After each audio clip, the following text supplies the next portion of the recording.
Yaël Braun-Pivet, présidente de l'Assemblée nationale en visite à La Réunion, a rencontré ce lundi 8 janvier le collectif pour l'élimination des violences intrafamiliales. L'occasion pour le département de rappeler son engagement en faveur de ses victimes.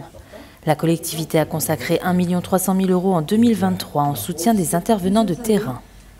Je crois qu'il faut absolument encourager la mobilisation de tous et on voit ici à travers la table ronde que nous avons eue que chacun se mobilise et que la coordination de tous ces acteurs fait qu'on peut avoir des résultats. Donc je voulais vraiment avoir ces échanges parce qu'on sait qu'à La Réunion c'est un sujet, un phénomène qui est d'ampleur et qui préoccupe tous les élus, tous les acteurs, tous les Réunionnais. Et donc il était important pour moi, pour nous, d'avoir ce premier échange consacré à ce sujet. Un peu plus tard dans l'après-midi, Cyril Melchior a reçu Yaël Braun-Pivet au palais de La Source.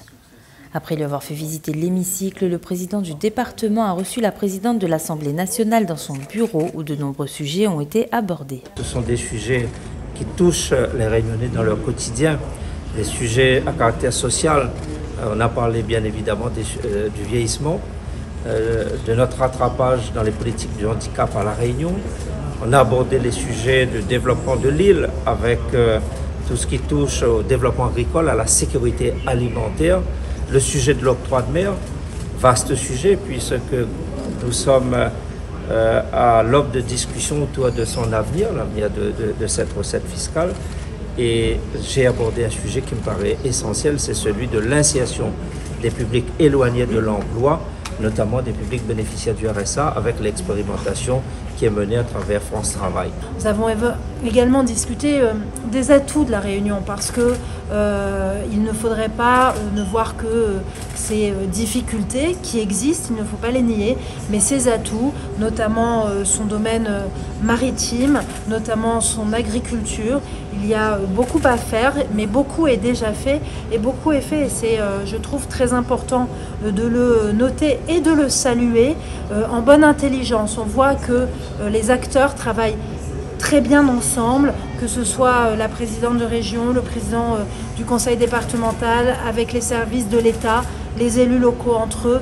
Et pour moi et pour nous, c'est très important en tant qu'élu de la nation de pouvoir constater cette bonne intelligence au niveau local. Le lendemain, mardi 9 janvier, Cyril Melchior a accueilli la présidente de l'Assemblée nationale au lazaret de la Grande Chaloupe. Yaël Braun-Pivet a pu découvrir ce haut lieu de la mémoire réunionnaise où des milliers de travailleurs engagés sont passés. C'est important de regarder son passé, les yeux grands ouverts, et c'est un vrai lieu de mémoire important pour les Réunionnais, puisque on voit que non seulement il appartient à l'histoire de La Réunion, mais qu'il appartient aussi à son présent, puisqu'il a participé, les personnes qui sont venues et qui ont transité ici ont participé à la construction et au peuplement de l'île. Donc pour moi, en tant que présidente de l'Assemblée nationale, c'est important de pouvoir venir honorer ces personnes, et puis aussi d'honorer le travail qui est fait par les associations, par les élus, parce que sans eux, ces lieux n'existeraient plus. Et nous avons besoin de l'effort de chacun pour pouvoir leur permettre d'exister et pouvoir permettre de nous unir autour de notre passé pour mieux envisager l'avenir ensemble. Une visite qui constitue une première pour une personnalité de ce rang lors d'un voyage officiel. L'histoire de La Réunion, c'est aussi l'histoire de son peuplement. C'est l'histoire des souffrances de ceux et celles qui sont venus par bateau, soit au titre de l'esclavage ou alors de l'engagisme. Et lorsque cette visite a lieu ici au lazaret, c'est toute la partie de l'engagisme qui se trouve revalorisée, reconnue. Et nous voulons dire que de cette histoire douloureuse a jailli une société apaisée. C'est pour cela que cette visite elle est hautement symbolique et hautement importante. La visite s'est achevée par un moment de recueillement ponctué d'une minute de silence et d'un dépôt de gerbes. La journée s'est poursuivie dans la commune du Port où Yaël Braun-Pivet a échangé avec l'association L'Office La Langue Créole. Une séquence à laquelle a participé Isabelle Hérudel, conseillère départementale, mais aussi professeure des écoles qui a une classe bilingue créole-français. Plus tard dans la journée, la présidente de l'Assemblée nationale a visité l'usine du Gol de Saint-Louis où a été abordé le thème de la transition énergétique.